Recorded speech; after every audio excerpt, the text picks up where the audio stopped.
மூச்சு திணறல், மூச்சு இழைப்பு, குரட்டையால் அவதியா? நுரையீரலை ஆரோக்கியமானதாக்கி எளிதாக சுவாசித்திடுங்கள். தங்கம் 24x7 ஆஸ்துமா சிகிச்சை நாமக்கல் மற்றும் கான்பூர். எங்க அம்மா குளிச்சுட்டு வருவாங்க. குளிச்சுட்டு வந்தோடனே அந்த மஞ்சள் பூசிக்க ஆசை. கருவறைக்குள்ளெல்லாம் அனுப்பத்துக்கு அனுமதிக்கல. அழுதுருக்குறாங்க, அடியும் அடிச்சிருக்கிறாங்க. ரோட்லயேவா? ரோட்லயே பேசி சொக்கா கட்டின்னு வந்தா கோயில் வேலை செய்யினாங்க. பழகினவங்களே இங்கெல்லாம் குடும்பம் இருக்குது, உன்னை யார் கோயில் உள்ள விட்டது? கோயிலை முதல்ல பூட்டிட்டு சாவியை கூட நீ வெளியே வா அப்படின்னாரு என்ன. நாங்க பண்ணும் போது அது விஷயம் வேற. இப்ப இருக்கிற விஷயம் அதுக்கும் மேல எங்களுக்கே வாழ்க்கை கத்துக் கொடுக்குது. 2 வருஷம் கழிச்சு அவன் மூஞ்ச நான் பாக்குறேன், அப்படியே அசந்து போயிட்டான். சைக்கிள் விட்டுமே கீழே விழுந்துட்டா, ஏண்டி ஒழுங்கா ஓட்ட மாட்டியா அப்படின்ட்டு அப்பயே நான் வாடி பொடி தான் அவ கூப்பிட்டா. அது வெளியே சொல்ல எனக்கு கஷ்டமா இருக்குது, அசிங்கமா இருக்குது. ஒரு கோவில நம்ம இப்படி இருக்கும் போது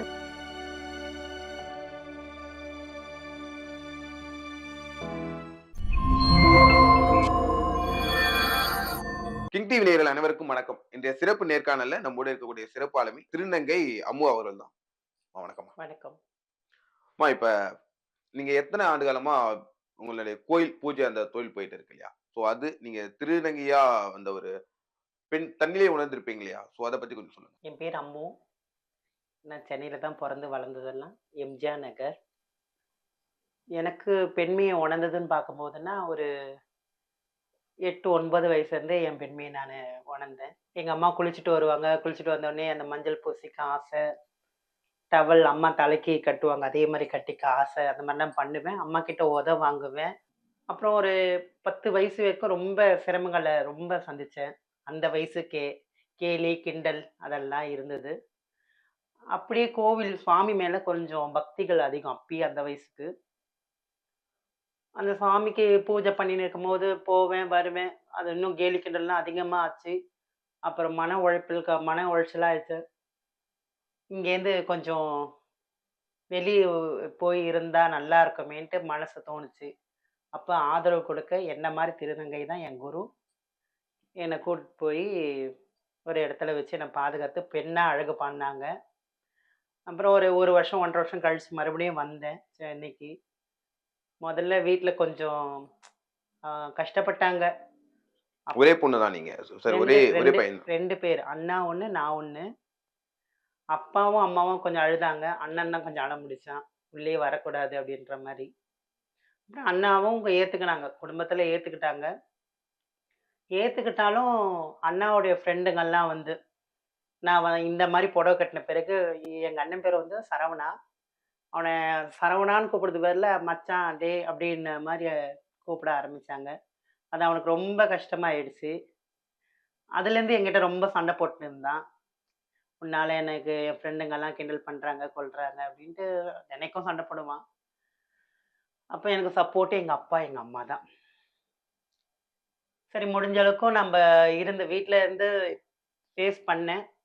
ஒரு கட்டத்தில் முடியல, தினமும் இதே ஒரு போராட்டமாக இருக்குது அப்படின்ட்டு எனக்குன்னு ஒரு தனியாக வீடு எடுக்க ஆசைப்பட்டு தனியாக வீட்டை விட்டு வெளியே வந்து வீடு எடுத்தேன். வீடு எடுத்து என்னுடைய அன்பு பாசத்தை ஒருத்தங்கிட்ட ஷேர் பண்ணணும் இல்லையா? அதனால என் ஃப்ரெண்டு எல்லாமே அந்த மாதிரி ஒருத்தங்களை தேர்ந்தெடுத்தேன். அவங்க ஒரு குறிப்பிட்ட காலம் வரைக்கும் இருந்தாங்க. அந்த காலத்துக்கு அப்புறமேட்டு அவங்க வீட்டிலேருந்து ப்ரெஷரு, என் பிள்ளைய நீயே இது பண்ணிட்டு இருக்கிறியே, அவனுக்கு நல்லது கல்யாணம் பண்ணணும் கொல்லணும்னு வந்து என்கிட்ட சண்டைப்பட்டாங்க. சரிப்பா நீ போயிட்டு வா, நல்லபடியாக இரு, எங்கே இருந்தாலும் நல்லா இரு அப்படின்னு சொல்லி அவனை வழி அனுப்பிச்சு விட்டுட்டேன். ஓகே. அதுக்கப்புறம் அப்போதான் ஆனால் கோவில் வேலை அந்த போய் வந்ததுலேருந்து கோவில் வேலை தான் பார்க்குறேன். கோவில் வேலையில் வந்து அப்போ யாரும் இழுத்து பிடிக்கல. திருநங்கையாக மாறின பிறகு ரொம்ப கஷ்டம். கருவறைக்குள்ளெல்லாம் அனுப்பத்துக்கு அனுமதிக்கலை. வேஷ்டி சொக்கா கட்டின்னு வந்தால் கோயில் வேலை செய்யினாங்க, பழகினவங்களே. இல்லை, அது நம்ம சொந்த ஊர், சொந்த கோயில். சொந்த ஊர், நான் வளர்ந்த இடம் தான் அது. என்னை எல்லாம் மனுஷால் பார்த்தவங்க தான். சாதி கோயில் அப்படிலாம் ஒண்ணும் இல்ல. இப்போ ஒரு சமுதாயத்துக்கு மேல ஒரு கோயில் இருக்கும்ல, அப்படிலாம் கிடையாது. இது யார் வேணாலும் வந்து வணங்கக்கூடிய இடம் தான் அந்த கோவில். பொதுவான கோவில் தான். நீ இல்ல வேஷ்டி சட்டையில தான் வந்து செய்யற மாதிரி இருந்தா பூஜை பண்ணு, புடவையில எல்லாம் நீ வரவே கூடாதுன்னு அவாய்ட் பண்ணிட்டாங்க என்ன. அப்ப வந்து இப்பயாவது திருநங்கைகளுக்கு வந்து நிறைய விஷயம்லாம் வந்திருக்குது. அப்பத்திக்கு வந்து ஒண்ணுமே கிடையாது. ஒண்ணு கடை வசூல் தான். இல்லன்னா இந்த இதுக்குள்ள நிக்க வேண்டியது தான். அந்த மாரி ஒரு ஓகே. பால் கட்டம் தொழில். தான். பாலியல் தொழில் தான் நிக்கணும். அந்த மாரி ஒரு கட்டாயம் தான். அத விட்டா இந்த கோவில்ல தான் எனக்கு வந்து ஒரு பொருளாதாரமே எனக்கு என் தெய்வம் தான். அப்ப ரொம்ப கஷ்டப்பட்டேன், வேதனைப்பட்டேன். நான் அப்ப கொஞ்சம் ரோஷம் அதிகம் எனக்கு. "நீ என்ன வேண்டாம், நீ யாரு என்ன சொல்லறதுக்கு?" அப்படின்னு நான் விட்டுட்டேன். கோவில் பக்கமே போகல. அவங்க எத்தனையோ பேர் ஆளெல்லாம் வச்சு பார்த்தாங்க. ஐயரு, சின்ன பசங்க, பெரியவங்கலாம் வச்சு பார்த்தாங்க. கடைசியில அந்த தெய்வமா என்னதான் தேர்ந்தெடுத்தாங்க அந்த தெய்வமும். அதுக்கப்புறம் போன என் வாழ்க்கைய அந்த கோவில்ல தான் அர்ப்பணிச்சுட்டேன். இன்னைய காலம் வரைக்கும், இந்த நிமிஷம் வரைக்குமே அந்த கோவில் தான். அந்த கோவில் இல்லன்னா நான் இல்ல. இல்ல அந்த கோயிலுக்குள்ள போறதுக்கு முன்னாடி இந்த மாதிரியான இந்த சாதி சார்ந்த பிரச்சனைகள் எதுவும் வரல. நீ எப்படி கோயிலுக்குள்ள வரலாம்? அது அதெல்லாம் இருந்தது. அது அது இல்லாம இருக்குங்களா? ஓகே. ஏன்னா ஒரு இயல்பாவே தமிழ்நாட்டுல அது ஈஸியா நடக்கிற ஒரு விஷயம். பட் ஆனா திருநங்கையா இருக்கும்போது அது இன்னும் கொஞ்சம் கூடுதலா கட்டாயம் இருக்கும். இருந்தது. ஏன்னா வந்து ஒரு ஒரு மதிக்கத்தக்க இடத்துல ஒண்ணும் நம்ம சமுதாயம் வந்து திருநங்கை வைக்கலையோன்ற ஒரு கேள்வி எல்லாருக்குமே இருக்கு. அத மறுக்கவும் முடியாது. ஸோ ஒரு நெறியாளரா இருக்கும்போது டக்குனு ஒத்துக்கிட்டு தான் ஆகணும். அப்படின்னும்போது ஒரு திருநங்கை நான் கோயிலுக்குள்ள போறேன் அப்படின்னும்போது, அதுக்கான நெறைய முரண்பாடுகள் இருக்கும். முதல்ல சாதி சார்ந்த பிரச்சனைகள் இருக்கும். திருநங்கைன்ற ஒரு முரண்பாடு இருக்கும். நீ ரோட்ல யாசகம் வாங்குற திருநங்கை. ஆள் ம். தானே! ம். இல்ல பாலியல் தொழில் பண்றான். இத மாரியான கேள்விகள், கிண்டல்கள் நெறைய வந்திருக்கும் இல்லையா? ஸோ இத எப்படி நீங்க கடந்தீங்க? அதாவது ஊருல இருக்கிற ஒரு வயசானவரே வந்து என்ன கேட்டாரு. இங்கெல்லாம் குடும்பம் இருக்குது. உன்னை யாரு கோயில் உள்ள விட்டது? கோயில முதல்ல பூட்டிட்டு சாவிய குடு நீ வெளிய வா" அப்டின்னாரு என்ன. அப்ப வந்து எனக்கு ரொம்ப கோபம் வந்துடுச்சு. என்னடா இது நம்ம சின்ன பிள்ளையிலேருந்து வளர்ந்து பார்த்த மனுஷாலே நம்மள இப்டி பேசிட்டாங்களேன்ட்டு நான் ரொம்ப வருத்தப்பட்டேன். ஆனா அந்த நேரத்துக்கும் எனக்கு வந்து எங்க ஊர் பொம்பளைங்க தான் லேடீஸ்லாம் வந்து கொஞ்சம் உறுதுணையா நின்னாங்க. அவன் சின்ன பிள்ளையிலேருந்து வளர்ந்தான். அவனுடைய வாழ்க்கை நம்ம எல்லாருக்கும் தெரியும். அந்த புள்ள வந்து செய்யவது அந்த கோவிலு நல்லா இருக்குது. உனக்கு இஷ்டமா இருந்தா நீ வா. உனக்கு இஷ்டம் இல்ல நீ போயிடு அப்படின்னு சொன்னாங்க. அதுலேருந்து இன்னி வரைக்கும் அந்த கோவில் வேலைய செஞ்சுட்டு இருக்கிறேன். அன்னைக்கு என்ன வேண்டான்னு சொன்னவரு, இன்னைக்கு வந்து நான் பூஜை பண்ணும்போது வந்து என்னம்மா? ஏதும்மான்னு மதிப்பு மரியாதைமா பேசுறாரு. திருநங்கை இயல்பா எல்லாரும் ஒரு வாழ்க்கையிலும் வந்து அந்த ஒரு பாலியல் சீண்டலோ, இல்ல ஒரு காதல் தோல்வி, ஏமாற்றம், காதல் விஷயத்த சொல்லிட்டீங்க. இத மாரியான ஒரு நிகழ்வு உங்க தெரியும் இல்லையா? நம்ம கோயிலுக்கு வரும்போது ஒரு பார்வை ஒரு வித்தியாசமா இருக்கும். இல்ல ஒரு பார்வை இன்னொரு வித்தியாசமா இருக்கும். இத மாரி ஏதாவது கோயில்ல ஏன்னா வந்து கோயில் நம்ம பூஜை பண்றோம், சாமிய வணங்குறோம். ஆ நெறையா விஷயங்கள் வந்து கோயில்லயும் நடந்திருக்கு. அப்படின்னும்போது இருந்திருக்குது. பட் ஒரு திருநங்கை நான் கோயில் உள்ள படிக்கும்போது, அங்க இருக்கிற ஒரு ஆட்கள், இல்ல பேசுற அணுகுமுறை, இல்ல தவறா வந்து ஒரு உரையாடல், இத மாரியான ஒரு விஷயங்கள் ஏதாவது நடந்திருக்கா? அப்ப வந்து கொஞ்சம் அறியாத வயசு. அ எங்க கோயில்ல நான் பூஜை பண்ணிட்டு வராண்டா மாரி வெளிய இருக்கும். ரொம்ப ஆஹா, ஓஹோலாம் பெரிய கோவிலாலாம் இருக்காது. சின்னதா ஏதோ சாமி சக்தி வாய்ந்த சாமி. சின்னதா இருக்கும் இடம். அப்ப வந்து வெளிய உட்காருவேன். ஆ யாரு எவர்லாம் தெரியாது. திடீர்னு அவங்க வந்து கேட்பாங்க, "என்ன லேடீஸ்லாம் கோயில்ல விட்டுருக்காங்களேன்னு" கேட்பாங்க. அப்ப நான் சொல்லுவேன், "இல்லங்க நான் திருநங்கை தாங்க. கோயில்லேருந்து தான் நான் செய்றேன்" அப்படின்னுவேன். "அப்படியாம்மா?" நல்லபடியா பேசுவாங்க. கடைசியில பார்த்தா அவங்களே வந்து அப்பலாம் வந்து இந்த சின்ன ஃபோன் தான். அந்த ஃபோன் நம்பர் கேட்பாங்க. "அபிஷேகம் பண்ணணும். உங்க நம்பர் கொடுங்க" அப்படின்னுவாங்க. நானும் அப்பலாம் எதார்ச்சமா குடுப்போம். நம்பிக்கை தானே! அதான் எதார்ச்சமா குடுப்பேன். திடீர்னு பார்த்தா ராத்திரில ஃபோன் பண்ணி, "உங்கள புடிச்சிருக்குது. உங்கள கல்யாணம் பண்ணிக்கிறேன்." அப்படிலாம் சொல்லுவாங்க. பட்டது ஒரு வாட்டி பட்டுட்டோம். ம். இதுக்கப்புறம் நம்ம படக்கூடாதுன்னு கொஞ்சம் உஷாராகி விலகிட்டேன் நானு. இல்ல இது இது ஆக்சுவலா இந்த கோயிலுக்கு எப்ப இந்த அறுவை சிகிச்சை பண்றதுக்கு முன்னாடியே போயிருந்தீங்களா? இல்ல அறுவை சிகிச்சை பண்ணதுக்கு முன்னாடி குழந்தையிலேருந்து அங்க தான் இருந்தேன் நானு. அதுக்கப்புறம் தான் போயிட்டு நம்ம அறுவை சிகிச்சை அதுக்கப்புறம் தான் இந்த கேலி கிண்டல் ஜாஸ்தியாயி போச்சு. அறுவை சிகிச்சை பண்ணதுக்கு ஆமா. இல்ல எனக்கு என்னன்னா அறுவை சிகிச்சை பண்ணதுக்கு அப்புறம் முழுக்க ஒரு பெண் தோற்றத்துல இருக்கும்போது, ஆ இத மாரியான ஃபோன் கால் சொல்றீங்களா? இத மாரி நான் ஏதாவது பாலியல் சீண்டல் அப்படி ஏதாவது நடந்திருக்கா? இல்ல நடந்திருக்கு தவறான முறையில யாராவது ஏதாவது சொல்லியிருக்காங்க? நடந்திருக்குது. எப்படின்னா, அதாவது இது தெருவுல யார் வேணாலும் போவாங்க. ஆனா எங்க தெரு மக்கள் யாரும் அந்த மாரி பசங்கள்லாம் எதுவும் நடந்ததில்ல. சப்போர்ட் பண்ணாங்க. ஆ ஒருத்தரு வந்தாரு. ரொம்ப நேரமா நின்னு சாமிய பார்த்தாரு. பார்த்துட்டு கொஞ்ச நேரம் தள்ளி நின்னு இருந்தாரு. "என்ன விஷயம்ப்பா? ஏன் என்ன பார்த்துட்டே இருக்கீங்க?" அப்ப வந்து அவரு தப்பான முறையா என்கிட்ட பேசினாரு. அது எனக்கு ரொம்ப அந்த கோவில் அன்னைக்கு ரொம்ப கோபம் வந்துச்சு. டக்குன்னு சட்டைய புடிச்சுட்டேன் நானு. புடிச்சோனே எங்க ஏரியா பசங்கலாம் வந்து, "என்னக்கா ஆச்சு? என்னம்மா ஆச்சு?" அப்படின்னு வந்து அவனுங்க அடிச்சுட்டானுங்க. ஆனாலும் வந்து எனக்கு அது வெளிய சொல்ல எனக்கு கஷ்டமாகுது, அசிங்கமா இருக்குது. ஒரு கோவில்ல நம்ம இப்படி இருக்கும்போது, நம்மள இந்த கண்ணோட்டத்திலேயே பார்க்குறாங்களா? அப்படின்ட்டு அந்த கட்டத்துலருந்து அப்ப அறியாத வயசு தான். அன்னையிலருந்து அந்த கொண்ட தான் நான் போடுவேன். இந்த முடிய தொங்க விடத்தோ, ப்ளவுஸ் சின்னதாவோ, இந்த வளவளன்னு இருக்க சாரியோ நான் கட்டவே மாட்டேன். நம்ம வயசான தோற்றம் மாரியே அது காமிக்கணுன்ட்டு ஒரு மனசுல ஒரு உறுதியாயி போச்சு. அழகுன்னது எப்ப நம்ம எல்லாமே பார்த்துட்டோம். இதுக்கப்புறம் என்ன இருக்குது? நம்ம ஒரு கோவில்ல புனிதமான இடத்துல நம்ம இருந்து 4 பேருக்கு நல்லது பண்ணணும்னு நம்ம நெனைக்கிறோம். ஆனா இந்த ஆள் வந்து இந்த ஒரு இதுல பண்ணிட்டா கண்ணோட்டத்துல பார்க்குறாங்களே! அப்படின்னு சொல்லி அன்னையிலேருந்து இந்த முடிய வந்து கொண்ட தான் போடுவேன். தொங்க விட மாட்டேன். சாரிலாம் ஒழுங்கா போடுவேன். அதெல்லாம் கொஞ்சம் என்ன நானே மாத்திக்கிட்டேன். இல்ல எனக்கு ஓகே நம்ப வந்திருக்கோம். திருநங்கை ஆகியிருக்கோம். நம்ம பாலியல் தொழில் பக்கம் போவே இல்ல. ஒரு கோயில் பூஜை அப்படியே ஒரு விஷயம் நடந்துகிட்டே இருக்கு. நம்ம இயல்பா வந்து மத்த திருநங்கைகள் வந்து இந்த பாலியல் தொழில் செய்றதோ, இல்ல ரோட்ல இருந்து யாசகம் கேட்கிறதோ, அவங்கள பத்தியான ஒரு புரிதல், ஒரு பார்வை உங்களுக்கு இருக்கும்ல. கட்டாயம் இருக்குது. எல்லாருமே பொறக்கும்போதே யாருமே வந்து பாலியல் தொழிலுக்கு தான், யாசகத்துக்கு தான் போணுன்ட்டு யாருமே நெனைக்கல. பொறக்கும்போது நல்ல பிள்ளைங்களா தான் எல்லாருமே பொறந்தோம். அவங்கவங்க கஷ்ட சூழ்நிலைய அப்படியே மாத்திடுது. அரவணைப்புன்னு ஒண்ணு இருந்தா, கட்டாயம் ரோட்ல யாருமே நிக்க மாட்டாங்க. அரவணைப்பு தான் முக்கியம். அரவணைப்பு இல்லாதபோது அப்ப என்ன பண்ணுவாங்க? சரி எங்கேயோ போய் வேலையும் கிடையாது. வேலையும் கொடுக்க மாட்டுட்டாங்க. இப்ப இப்ப நாட்கள்லலாம் குடுக்குறாங்க வேலையெல்லாம். முந்தி ஒரு காலத்துல வேலையே கிடையாது. நம்ம ஏதாவது கேட்டா கூட, "இல்லம்மா" தெரிஞ்ச ஆளுகிட்டயே நான் போய் வேலை கேட்பேன். நான் வந்து சில்வர் பட்ல வேலை செஞ்சிருந்தேன் நான் ஃபர்ஸ்ட்டு. நானும் என் ஃப்ரெண்டெல்லாம் வந்து சில்வர் பட்ல தான் நாங்க வேலை செஞ்சிருந்தோம். 7வது வரைக்கும் தான் என் படிப்பே. ஓகே. 7வது படிக்கும்போதே ரொம்ப பசங்க அட்டூழியம் ஜாஸ்தி. நான் ஒரு அதான் என் மேலயும் தப்பு இருக்குது. பொட்டெல்லாம் லைனா வைப்பேன். சின்ன சின்ன பொட்டுங்க, ஆசைகள். அப்ப பசங்க வந்து மேல வேணும்னே விழுவாங்க. தப்பு தப்பான வார்த்தை பேசுவாங்க. எங்க மிஸ் கிட்ட போய் சொல்லுவேன். மிஸ் இந்த மாரி பண்றாங்க. "நீ ஏன்டா இப்படி வரன்னு?" என்ன தான் திருப்பிப்பாங்க. அவங்கள கேட்கல. அன்னைக்கு அவங்க கூப்பிட்டு வச்சு அங்க பேசியிருந்தாங்கன்னா, நாங்க படிச்சிருப்போம். அவங்க கேட்கல. அதுலேருந்து வெளிய வந்தோம். வேலை செய்ற இடத்துல வந்து சில்வர்பட்டில வேலை செஞ்சோம்.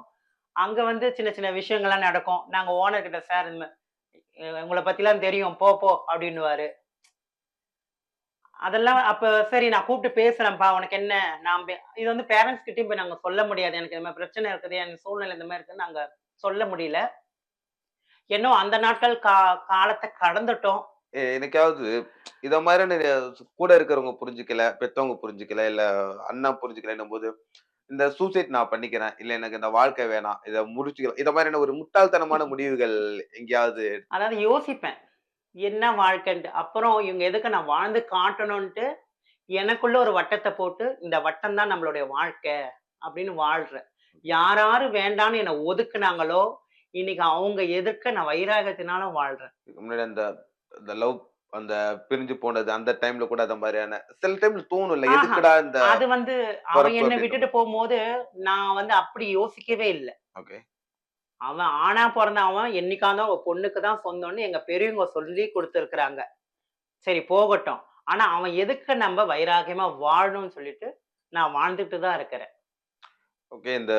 இப்ப வீட்ல எல்லாரும் எப்படி? ஓகேவா? ஆ இப்ப வீட்டுக்கு போறது எங்க அம்மா, அப்பா தான் என் கூடயே இருக்கிறாங்க. அவங்கள ம். நான் தான் பார்த்துக்கிறேன். வயசாகி போச்சு. நான் தான் வச்சு பார்த்துக்கிறேன். கோயில் வேலைய பார்க்குறேன். அ செய்றேன். அவங்க என்ன பார்த்துக்கிறாங்க. அப்பா செக்யூரிட்டி வேலை செய்றாரு. அம்மா வந்து ஹவுஸ் கீப்பிங் வேலைக்கு போறாங்க. "வேலைக்கு போவாதம்மா, வீட்ல இரு பார்த்துக்கிறேன்" அப்படின்னு. "வேண்டாம், உனக்கு என்ன கஷ்டம் வேண்டாம். என் உடம்புல சக்தி இருக்கவும் நான் உன்ன பார்த்துக்கிறேன். நீ என்ன பார்த்துக்கோ. நான் படுத்துட்டா என்ன பார்த்துக்கோ" அப்படின்னு ஓடிட்டு தான் இருக்கிறாங்க. ஓகே. மேம் இப்ப ஆக்சுவலா நீங்க இருக்கும்போது ஒரு இடத்துல போயிட்டு இது பண்ணேன்னு சொன்னீங்கல்ல, அறுவை சிகிச்சைக்கு ஒரு அம்மாட்ட போய் இருந்தீங்க அப்படின்னு சொல்லிட்டு. ஸோ மேக்ஸிமம் இந்த அறுவை சிகிச்சை பண்றது மோஸ்ட் ஆஃப் ஆல் இப்ப இந்த ஜமாத் இத மாதிரியான விஷயங்கள் இருக்குல்ல. ஜமாத் மார்க்கம்லாம் இருக்கு. இதுல வந்து போறவங்க, அம்மான்னு தத்தெடுக்கிறவங்க, அவங்கள வந்து அறுவை சிகிச்சை பண்றதும், அவங்கள வந்து ஒரு பாலியல் தொழிலுக்கு தள்ளப்படுறோம். அது இத மாதிரியான விஷயங்கள் நீங்க எப்படி பார்க்குறீங்க? ஜமாத்துன்னது வந்து இப்ப தான் எனக்கு தெரிஞ்சு ரீசனா. நான் 2002ல வரும்போதெல்லாம் ஜமாத்து கிடையாது. அம்மா, பொண்ணு, குரு, சேலா இது மட்டும் தான் உறவுகள் இருந்தது. அப்ப வந்து எங்க குருன்னு பார்த்தீங்கன்னா, இங்க தான் சென்னையில தான் இருக்கிறாங்க. அவங்க கிட்ட தான் என்னுடைய கஷ்டத்தெல்லாம் நானு பங்கிட்டுக்கினேன். அப்போ "நீ முழுசா பெண்ணா ஆகிட்டா, உனக்கு எந்த கஷ்டமும் கிடையாதுன்ற" மாரி எனக்கு மன ஆறுதல் சொல்லி, எனக்கு அவங்களுக்கு தெரிஞ்ச இடத்துல என்ன கூட்டிட்டு போய் வச்சு பார்த்துக்கிட்டாங்க. அப்ப அங்க போன இடத்துல வந்து இந்த இதெல்லாம் செக்ஸ் ஒர்க் எல்லாம் கிடையாது. இருந்தது. விருப்பம் உள்ளவங்க போங்கன்ட்டு ஒரு மாதிரியா தான். நாங்க வந்து இந்த புது கடை திறந்தா, குழந்தை பொறந்தா பேர் வைக்கிறது, அந்த மாரி பதாய்ன்னு சொல்லுவாங்க. ஓகே. அதுல தான் நான் இருந்தேன். ஒரு 1 1/2 வருஷமா இருந்தேன். காத்தால 10 மணிக்கு போவோம். நைட்டு 7 மணிக்கு வீட்டுக்கு வருவோம். 5 பேர் போவோம். ஓகே. நானு, என் ஃப்ரெண்டு, எங்க குருன்றவங்க, எங்க நானின்றவங்க, இப்படி ஒரு 5 பேரா போவோம். அங்க போய் இந்த விசேஷம் பண்ற இடத்துல நாங்க போய் நின்னு, அந்த பாட்டு பாடி, டான்ஸ் ஆடுறது, அந்த மாரி பண்ணும்போது அவங்க ஒரு தொகை குடுப்பாங்க. என்ன பாட்டு பாடுவீங்க? ஹிந்தில பாடுவாங்க. அப்பலாம் எங்களுக்கு அது தெரியாது. அதுக்கேத்த மாரி சலங்க கட்டி ஆடணும். ஓகே. இதுல நான் சலங்கெல்லாம் எடுத்துட்டு வர சொல்லியிருப்பேனே ஒரு மாரி ஆடுறதுக்கு. அதெல்லாம் மறந்தே போச்சு. சின்ன புள்ளையில அதாவது உண்மையிலே அப்ப அந்த வயசு சின்ன புள்ளையில ஆர்வத்துல எல்லாமே செஞ்சோம். இப்ப வந்து அதெல்லாம் கொஞ்சம் மறந்து போச்சு. ஓகே. அது மட்டும் தான். ஸோ அங்க போயிட்டு. அந்த ஆமா. எங்க வாழ்க்கை அங்க அப்படிதான் இருந்தது. பதாயின்ற விஷயத்த நாங்க தெய்வமா இது பண்ணி, 1 வருஷம் அங்க இருந்தேன். இருந்து அந்த பெரியவங்களும் வந்து, "நீ வந்து இந்த இத்தன வருஷம் ஆயிப்போச்சு. நீ பெண்ணா மாறத்துக்கும், ஆணா இருக்கத்தும் உன்னுடைய விருப்பம். நீ இத்தன வருஷம் உழைச்சிருக்கிற. இந்த உழைச்சுக்க ஊதி காச நீ வச்சுக்கோ. நீ வீட்டுக்கு போய் பாரு. தாய பிள்ளைய போய் பாருன்னு" சொல்லி, ஒரு 1 1/2 வருஷத்துல என்ன மெட்ராஸ்க்கு அனுப்பிச்சுட்டாங்க, சென்னைக்கு. ஓகே. இந்த ஏன்னா இப்ப அறுவை சிகிச்சை பண்றதுக்கு அப்படின்னாலே மேக்ஸிமம் ஒரு 2, 3 லட்சம் ரூவா செலவாகும் அப்படின்றாங்க. அப்படி உங்களுடைய நீங்க அறுவை சிகிச்சை பண்ண மூமெண்ட்ல நான் காலகட்டத்துல பண்ணும்போது ரூ. 4000 தான் ஆச்சு. வெறும் ரூ. 4000. 4000 தான். ஓகே. ஏன்னா எனக்கு என்னன்னா, இந்த அறுவை சிகிச்சை வந்து இப்ப பேசும்போது 2 இடங்கள்ல பண்றாங்க இல்லையா? இப்போ ஒரு இடத்துல பண்றதுக்கு ரூ. 1,00,000 ரூ. 2,00,000 ஆகுது. அப்பல்லாம் வந்து அந்த அறுவை சிகிச்சைன்னா, கடப்பா, திண்டுக்கல். ஓகே. இந்த 2 இடம் தான் எனக்கு தெரிஞ்சு. இப்ப எனக்கு தெரியாம எவ்வளோ இடம்லாம் இருக்குது அறுவை சிகிச்சைக்கு. பணம் கொடுத்தா எங்க வேணா பண்றாங்க சென்னையில. சென்னையில ஆக்சுவலி இது முறைப்படி தெரிஞ்சுட்டு பண்றாங்கன்னு நினைக்கிறீங்களா? இல்ல ஏன்னா சில இடங்கள்ல அது அந்த அளவுக்கு தெரியல. ஸோ நமக்கு தெரிஞ்சு இப்போ பாம்பே, மும்பை இந்த மாதிரியான ஒரு பெரிய இடங்கள்ல பண்றாங்க. அது ஓகே. இப்ப இத மாதிரியான சென்னை மாதிரியான இடங்கள்லாம் எப்படி? இப்ப டெக்னாலஜிக்கு ரொம்ப வளர்ந்து போச்சு. ம். நாங்க பண்ணும்போது அது விஷயம் வேற. இப்ப இருக்கிற விஷயம் அதுக்கும் மேல. எங்களுக்கே வாழ்க்கை கத்துக் கொடுக்குது. எனக்கே பொறாம படுற அளவுக்கெல்லாம் இப்ப சர்ஜரிங்கள அந்த அளவுக்கு வந்திருக்குது. ஓகே. நீங்க ரீசென்ட் டைம்ல நம்ம ஏன் அது பண்ணணும் அப்படின்ற முயற்சிலாம் இல்ல. ஆ இருக்குது. ஏன் நம்ம அவசரப்பட்டுட்டோமோ வாழ்க்கையில அப்படின்னு தோணுது. ஒரு பக்கம் இல்ல நம்ம எல்லாம் கடந்துட்டோம். இதுக்கப்புறம் அதெல்லாம் நம்மளுக்கு தேவையில்ல அப்படின்னு தோணுது. மேடம் இப்ப படிக்கும்போது சொன்னீங்களா, ஸ்கூல் படிக்கும்போது இந்த 7வது, 8வதுலாம் படிக்கும்போது பசங்க எல்லாம் மேல வந்து விழுவாங்க. நான் டீச்சர்ட்ட போயிட்டு கம்ப்ளைண்ட் பண்ணுவேன் அப்படின்லாம் சொன்னீங்கல்ல. இப்ப அந்த மாதிரியான ஏன்னா நீங்க அதே ஏரியாவுல தான் இருக்கீங்கன்னு நெனைக்கிறேன். இப்ப அந்த மாதிரியான ஆட்கள போய் பார்க்கும்பொழுது, உங்களுடைய பழைய ஸ்கூல் ஃப்ரெண்ட்ஸ் எல்லாம் பார்க்கும்பொழுது, ஸோ இப்ப அவங்க எப்படி உங்கள பார்க்குறாங்க? இல்ல ஒருவேள இந்த கோயிலுக்கு கூட வரலாம். பூஜை பண்றதுக்கு வரலாம். அவங்க குடும்பத்தோட வரலாம். கல்யாணம் ஆகி குழந்தையோட வரலாம். பிள்ளைய தூக்கிட்டு வரலாம். இல்ல மனைவியோட வரலாம். ஆ நீங்க இங்க நின்னு பூஜை பண்ணும்போது அவங்கள பார்க்கும்போது ஏன்னா திருநங்கை ஒரு ஆண் திருநங்கையா மாறுனாங்க அப்படின்னாலே, முழுக்க வந்து ஒரு பெண்மைக்கான ஒரு சராசரியான ஒரு வாழ்க்கையா வாழணும். இது இயல்பு தானே.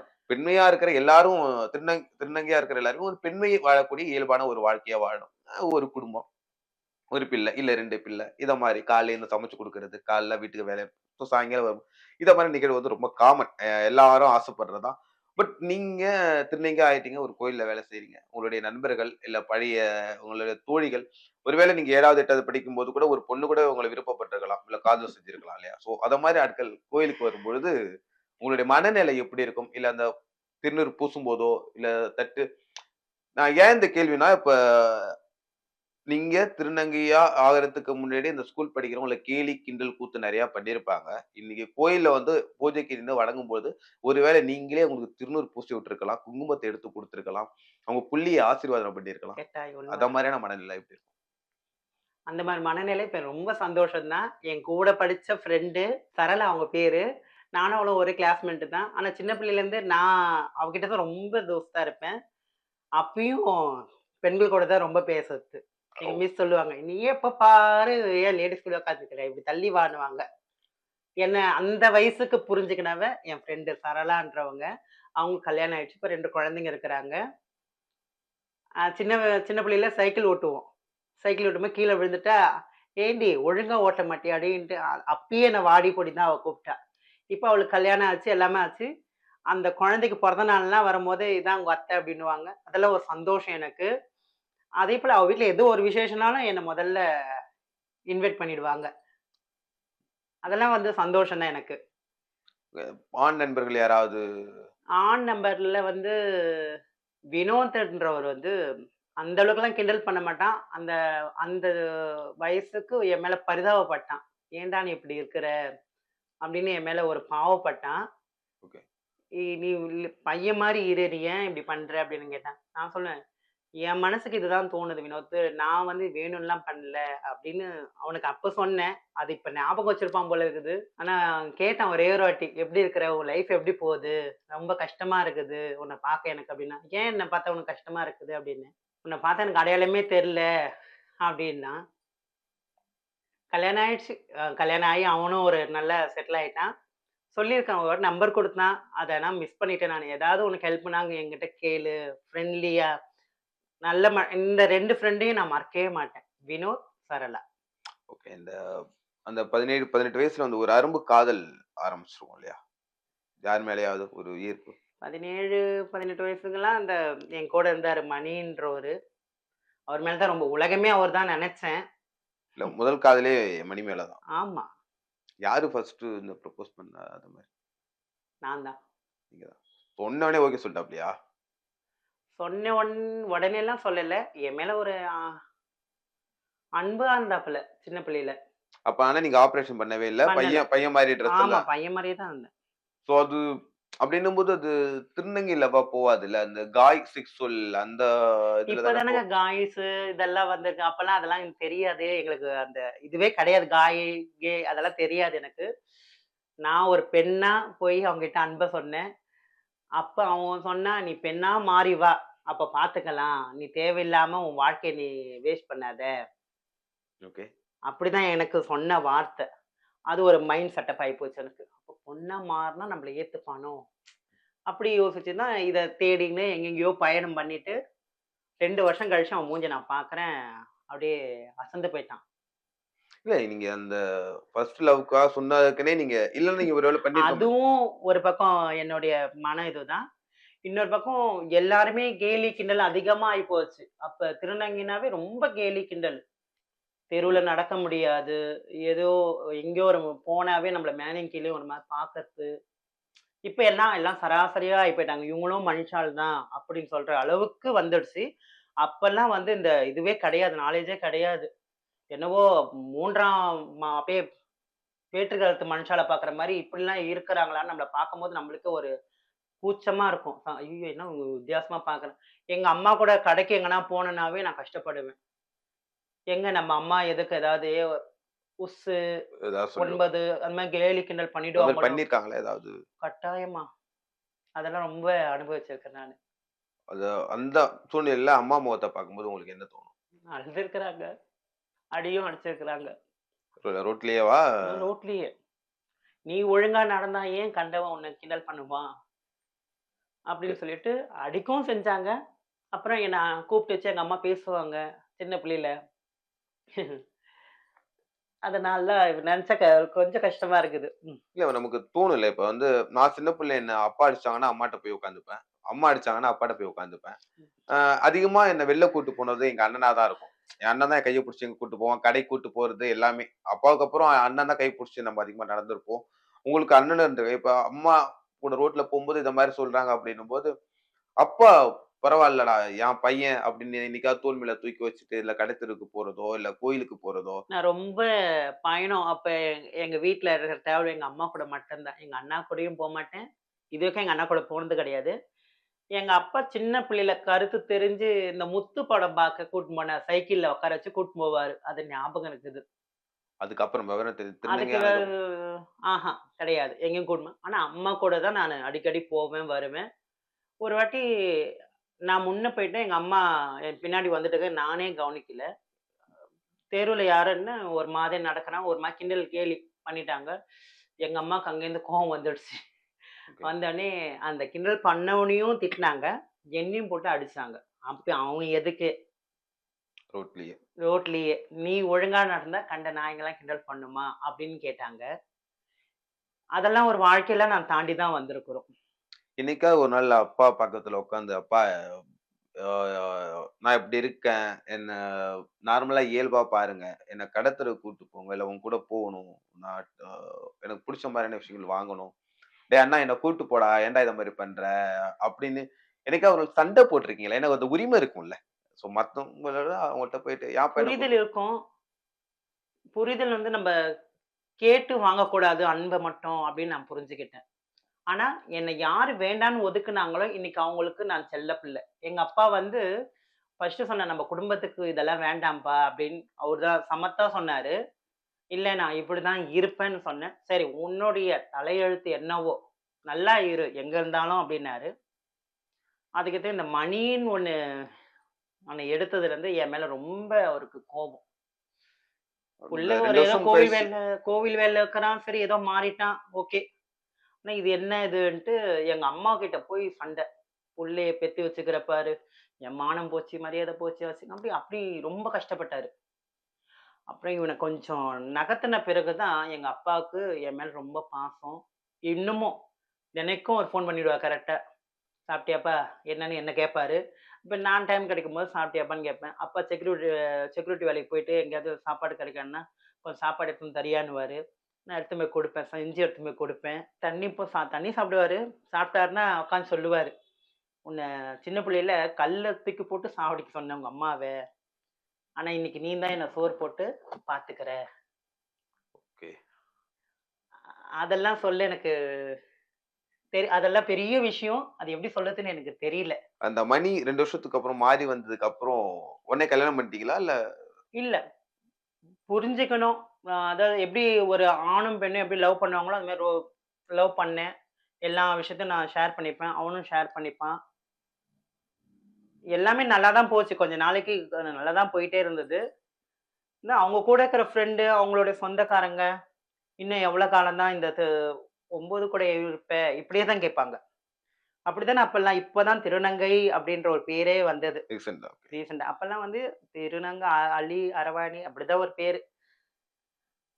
அப்ப அவங்க ஃப்ரெண்டு, அவங்க சொந்தக்காரங்கலாம் வந்து அவன கேட்பாங்க. அதையும் வந்து என்கிட்ட ஷேர் பண்ணுவான். அப்ப நான் சொல்லுவேன், "பொண்ணு பார்த்து கல்யாணம் பண்ணிக்கடா" அப்படின்னு கேட்பேன். அப்புறம் "உன்ன நான் தனியா விட்டு போனா அந்த பாவத்த யார் சுமக்கறதுன்னுவான்." "பாவம் ஏன்டா? நானே தானே உன்ன வழி அனுப்பி வைக்கிறேன்" அப்படின்னுவேன். சரி கொஞ்ச நாளைக்கு அப்படியே தான் இருந்தான். மாற மாட்டான்னு நெனச்சேன். கடைசில அவன் எப்படியோ என்ன பண்ணாங்களோ என்ன அதான் இப்ப மந்திரம், மாயம்லாம் சொல்றாங்களே, அந்த மாரி ஏதாவது இருக்குதான்னு எனக்கே தெரியல. ஒரு பொண்ண பார்த்தான், கல்யாணம் பண்ணிக்கிட்டான், நல்லா வாழ்றான். குழந்தை இருக்கா? உங்களுக்கு திரும்ப பார்த்தீங்களா போயிட்டு? இடையில ஒரு வாட்டி பார்த்தேன். பார்த்ததுக்கு "நல்லா இருக்கிற, நீ நல்லா இருக்கிறியான்னு?" கேட்டான். "இருக்கிறேன்ப்பான்னேன்." அவ்வளோதான். அதுக்கப்புறம் வேற எந்த டாக்கும் இல்ல. "வீட்டுக்கு வரேன், பேசணும்." அப்படின்னா, "இதான் இங்கேயே பேசிட்டேன், வீட்டுக்குலாம் வர வேண்டாம்." திரும்ப வந்தாருன்னா ஏத்துக்கிற மனப்பக்குவம் அத மாரி? கட்டாயமா இல்ல. கட்டாயமா இல்ல. ஸோ அதுக்கு அந்த காதல் முடிஞ்சதோட இருக்கட்டும். ஆமா. ஓகே. ஓகே. கடைசியா இப்ப திருநங்கையா பொறந்து இந்த அளவுக்கு ஒரு வாழ்க்கைய வாழ்ந்துட்டு இருக்கீங்க. ஸோ ஒரு பாலியல் எந்த ஒரு இது இல்லாம ஒரு தனி ஒரு ட்ராக்ல ஒரு விஷயம் போயிட்டு இருக்கு. இத தாண்டி பாலியல் தொழில் செய்ற பெண்கள் திருநங்கைகளுக்கோ, இல்ல யாசகம் கேட்கிற திருநங்கைகளுக்கோ நீங்க என்ன சொல்ல விரும்புறீங்க? யாசகம் கேட்கிற திருநங்கைகள்லாம் என்ன சொல்றது? எல்லாம் ஒரு வேலை ஏதோ எல்லாருக்குமே ஒவ்வொரு டேலண்ட் இருக்குது. அது யாருமே இப்ப வந்து புரிஞ்சு கொஞ்சம் அவங்களுக்கும் ஏதாவது பண்ணாங்கன்னா, கட்டாயம் யாரும் யாசகம் கேட்க மாட்டாங்க. யாசகம் கேட்டே தான் தீரணுன்ட்டு யார் வீட்லயும் இல்ல. என்ன அவங்கள அவங்கள அழகுபடுத்திக்கவும், அவங்களுக்கு தேவையான இத போடவும் போதுமான வருமானம் இல்ல. அதுக்கோசரம் தான் இந்த 2மே செய்றாங்க. வருமானம் அவங்களுக்கு ஏத்த மாரி ஒரு வருமானம். ஏன்னா உழைக்க போறாங்க.